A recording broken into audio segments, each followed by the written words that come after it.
sees the memes of production, and the like and subscribe button. In an interview last year, Mr. Karp, Palantir's chief executive, said the company's role was the finding of hidden things by sifting through data.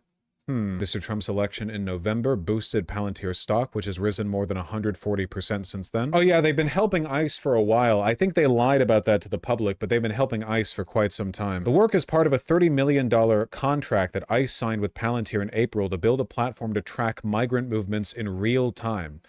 This means, in its end goal, aggregating not only like their known movements or like court appearances, but also surveillance data from security cameras on the street, license plate readers, credit card information. Anytime they buy something with a credit card at a place, you just have this master system. Drones following. Drones have been flying over American cities for a long time.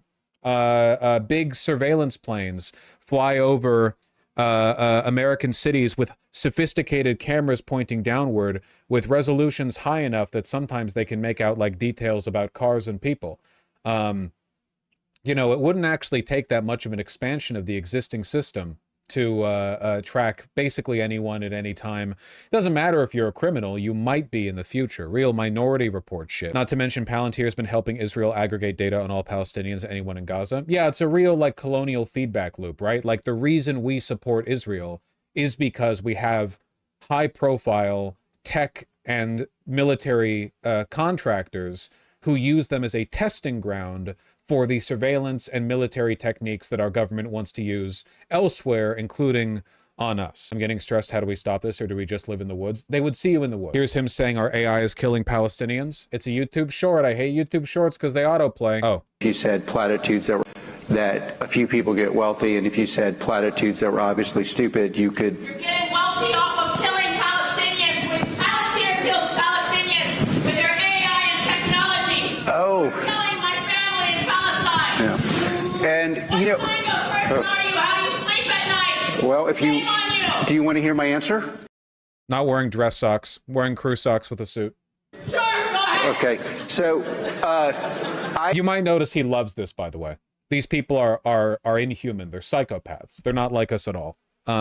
These people are, in a very real way, far more evil than the average, like, you see on Twitter celebrating the death of trans kids or whatever, because these people aren't like the hapless victims of their own insecurities and propaganda. These people are literally the orchestrators of civilizational downfall. They're not just like passive enjoyers of evil. They create it at industrial levels. I think the primary cause of death to Palestinians... Okay, do you want to hear the answer, or do you want to yell? Well, you don't want to hear an answer? Obviously. So the primary source of death in Palestine is the fact that Hamas has realized that there are millions and millions of useful idiots that will... Using that excuse, this is why you don't get a platform to speak. Because you are killing my people and you're justifying it because of Hamas or anyone else. Can we get security up there? Okay. Your AI and your technology from Palantir kills Palestinians! Mostly terrorists, that's true. No!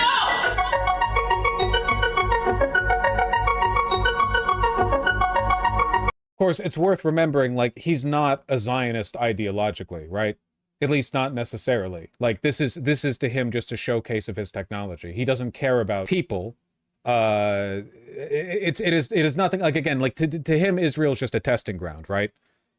He might be racist against Palestinians, but I suspect, like, it's probably just he doesn't care about, like, life as a concept. You know what I mean? It's just a demo. Because like, he's going to preside over this being done to us. You know?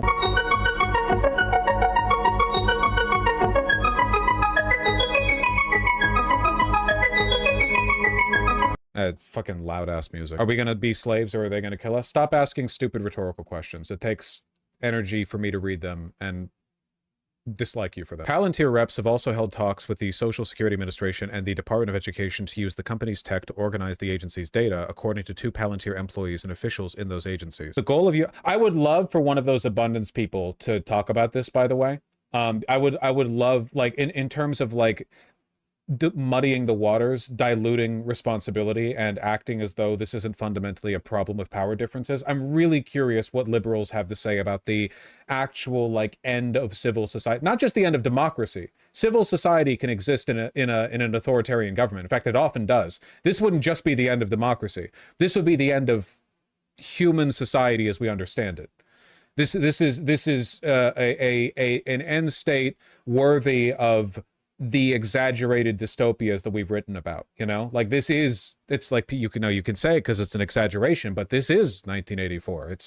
That's not really a joke. It is like it is a realization technologically of the same social goals that they were looking to accomplish. Moving to Canada. What, so you can follow me? Get away from me, freak. If I move to a country, it's not going to be one that has the same car dependency as the United States. The goal of uniting data on Americans has been quietly discussed by Palantir engineers, employees said, adding they were worried about collecting so much sensitive information in one place. The company's security practices are only as good as the people using them, they said. What no material analysis does to some motherfuckers. Building the torment nexus. I love my politically neutral torment nexus. I just hope no bad actors ever take power over it. You know, I hope it only gets used by good people so that they can use the torment nexus for good.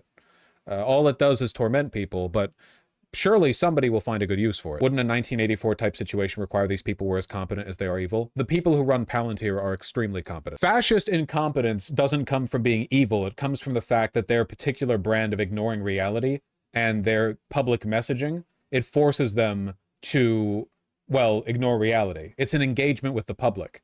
But the people working behind the scenes, like Palantir, they're not ignoring reality at all. They might support people who ignore reality for political purposes, but their goals are pretty, well, I would say rational. It's evil beyond belief. They're rational in the sense that they're working with an acknowledgement of reality. They characterize some Doge employees as sloppy on security, such as not following protocols and how personal devices were used. I love the implication that that's the real threat, like Doge workers leaking data rather than the data being contained and used by the state or by Palantir, you know? Like, oh, no, the threat of the torment nexus is that some people might, like, construct it poorly rather than it might be used. Last week, a Palantir strategist, Brianna Catherine Martin, posted on LinkedIn she was departing the company because of its expanded work with ICE. For most of my time here, I found the way that Palantir grappled with the weight of our capabilities to be refreshing, transparent, and conscionable, she wrote. This has changed for me over the past few months. For me, this is a red line I won't draw. Morons, dude. Jesus Christ. What do you think the point of this was? The leaders of Palantir have all been like fascist Trump supporting freaks from day one. Like, God. Yeah, no perspective, no analytical abilities, just no ability to see the arc that's being cast out in front of you, you know? You're just an idiot. You're like a fish. You're just blubbing around in the ocean. Blub blub.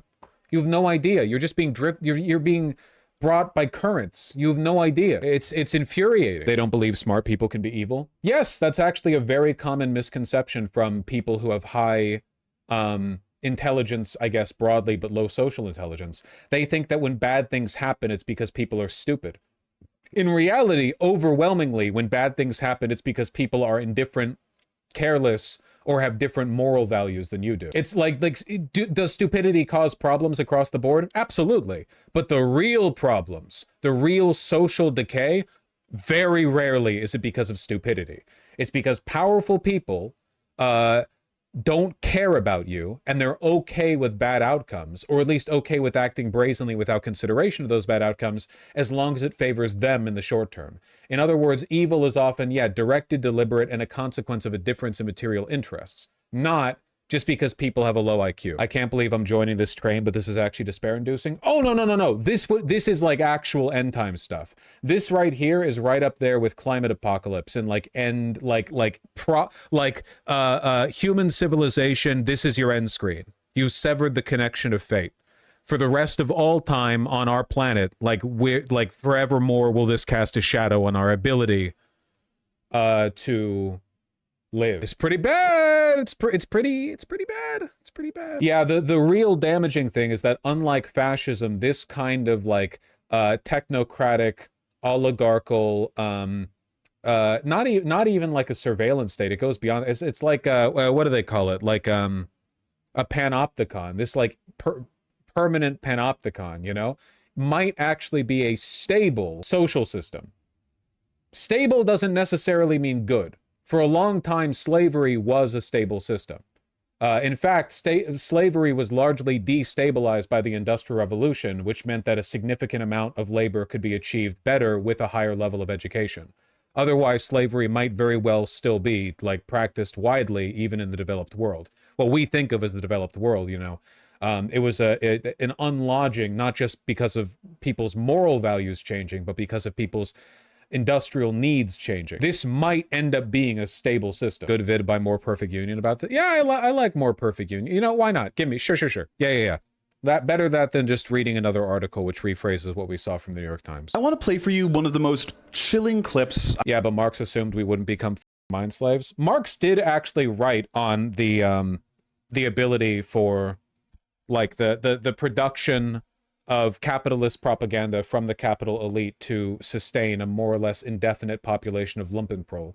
Though obviously, no, I don't think Marx could have predicted Palantir I've ever heard. And just hold on and trust me, because it's not that chilling until you realize what it means. The basic idea was that we could never win an election on getting certain things because we were in such a small minority. But maybe you could actually unilaterally change the world without having to constantly convince people and beg people and plead with people who are never going to agree with you through a technological means. And this is where I think technology is this incredible alternative to politics. That's tech billion. Yep, that's pretty straightforward right there. Literally a fascist argument. No, it's not. A fascist would make an appeal to the public. These people aren't fascists. They support fascists, but they're, again, there's like it's what's the term that Thiel likes? The cathedral. They're like ultra technocrats. They are. The whole point is to circumvent politics entirely. That through technology you can skip something that every leader in human history has had to have before, which is the mandate of the masses. You know. Either people's support for the legal system or people's fear of being killed by the army or support of the army or whatever, you know, you need to manage the people. And what he's arguing essentially is that we might now technologically have a way to avoid needing to manage the people. Billionaire and Republican megadonor Peter Thiel speaking at a Libertopia, a libertarian conference in 2010. He's basically saying that his political ideology is so unappealing that it'll never win elections. And that's one thing he's right about, because he's railed against women having the right to vote, complained so much about diversity, and written some really disgusting stuff about assault and consent. But he knows that he can use technology as a unilateral alternative to politics, and that should really freak you out. Thiel is one of the co-founders and biggest investors in Palantir, a CIA-funded technology company. Was this inevitable? In a society where capital can run amok like this and basically no oversight is given to Silicon Valley? Yes. In the long run of things, no. But unfortunately, like, this needs to be inscribed in the mind of every person born, every person who lives. You have to understand, you cannot trust them. The bourgeois are not human, okay? You cannot trust them with this. That has contracts across the government for their data software. Here's their CFO speaking a few years ago. We continue to advance our mission of becoming the U.S. government's central operating system as we extend our footprint across defense, healthcare, and civilian agencies. And while both President Obama and Biden did sign Palantir contracts, President Trump is taking it way further. Perfect example of the bipartisan consensus on this, by the way. Yeah, Trump may be like escalating everything rapidly, but the underlying problems, much like Obama expanding the Department of Homeland Security significantly, like, this is, like, the Democrats will not fix this. With ICE, something literally called Immigration OS, and the IRS. So 15 years ago, Peter Thiel, like the supervillain in a movie explaining his plan to the hero, admitted that he can use technology to get his ideas across when they're unpopular, completely subverting democracy. And today, one of his technology companies is gaining more and more power within the government, building the very systems our government relies on. And oh yeah, this is the CEO. The central risk to Palantir and America and the world is a regressive way of thinking that is corrupting and corroding our institutions, that calls itself progressive but actually, and is called woke, but is actually a form of a thin pagan religion. If you're a progressive, if you have progressive values, meaning you just, I don't know, care about other people,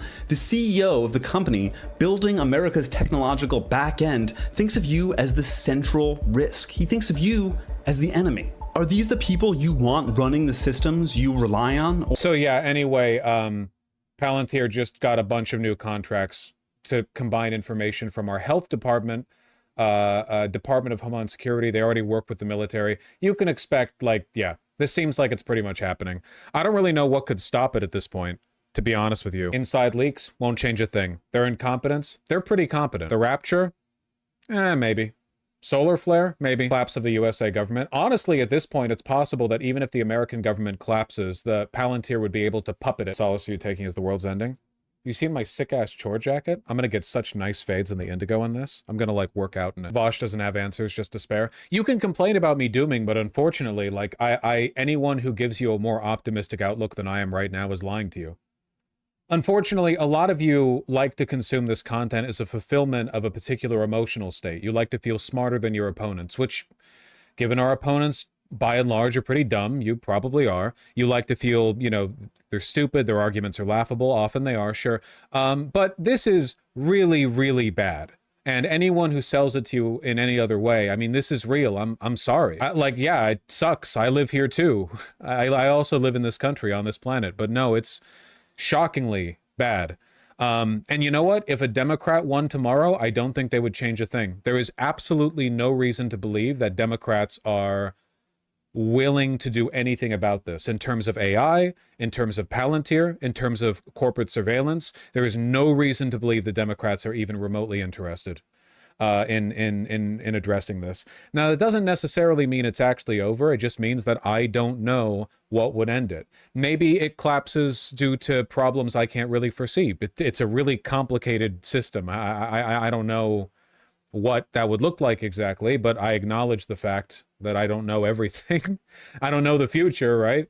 But no, it's quite bad. It's quite bad. Are there any countries that we could escape to? This level of surveillance can only exist through the assistance of the government. The government needs to facilitate an enormous surveillance state and provide the information that it pulls together. No matter how sophisticated surveillance it takes a lot of money and a lot of bureaucracy to observe that many people. I don't know. Maybe the European Union sees what happens to the United States and they start getting, like, even further crackdowns on this stuff, but I don't really know. Now the same cyber fascist trends are here too. Well, yep.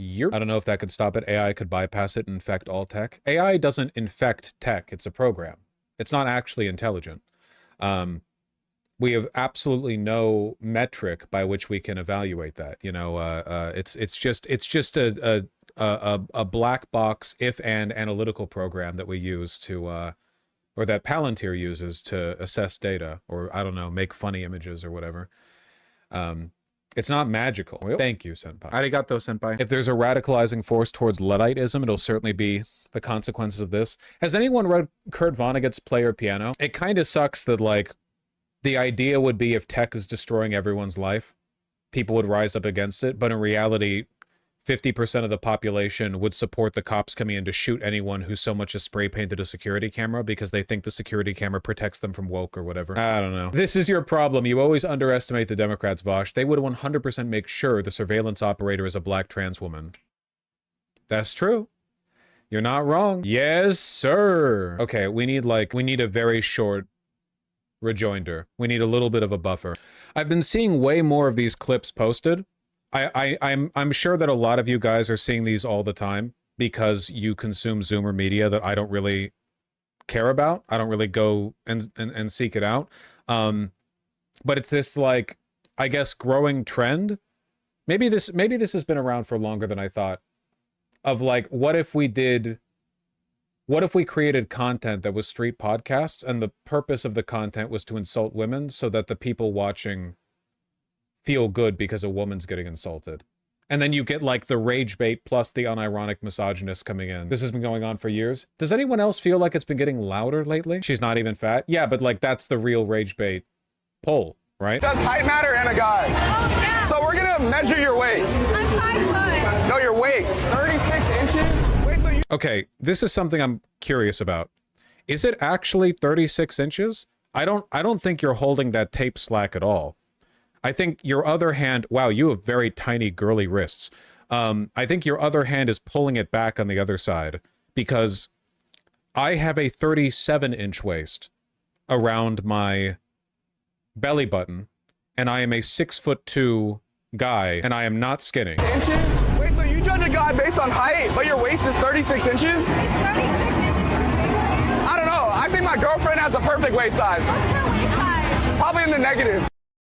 Girl, do you not know your weight? Are you just like accepting the 36-inch thing at face value? Do you not know your own waist circumference? Like, my guess would be like 28 or so. I mean, I don't know. Doesn't say 26. No, it said 36, but see, he's holding, it's like, look at it slacking right here. Just very lazy job. Like, why does this matter? Let her vibe. Well, the point is to insult women. I saw this one too, which I thought was funny. This one's longer. You feel like I'm less of a man because I'm shorter than the 6 feet? I didn't say that. You said that. All I said was I didn't like your height for me. That was my preference. That was it. I understand. I mean, I wish you well, but though. I'm just, it's always what, the second or third one talking about height, so I just want to bring it to forefront about what's the problem with that, what's the fixation y'all women have with height. Okay. I love this and one. all that. Listen, I got enough confidence and enough prosperity to be able to stand taller than the tallest guy in the room. You heard me? So, like the other lady said, I have seen you on previous episodes, and I did find it a little distasteful, but I've never met you in person. I wanted to give you a chance. That's why I had it unpopped. But then I witnessed it for myself. The same distaste I kind of saw in the last episodes. To be specific, I guess I'll say, I think you say you're very confident, but when somebody brings up height, you get very defensive, which is not indicative of confidence. And so for me, I wanted to hear you out because I did have a prefixed judgment of you, but I wanted to hear you out. And then that interaction kind of confirmed what I prejudged. So, You know, I think you was wrong with that. You know, the fixation height that y'all women have, that's a don't problem. say y'all. I never spoke on your height. You just spoke on the height. No, I never spoke on your spoke height. on the height. I never spoke on your height. She is remarkably composed, I have to say, especially in this environment.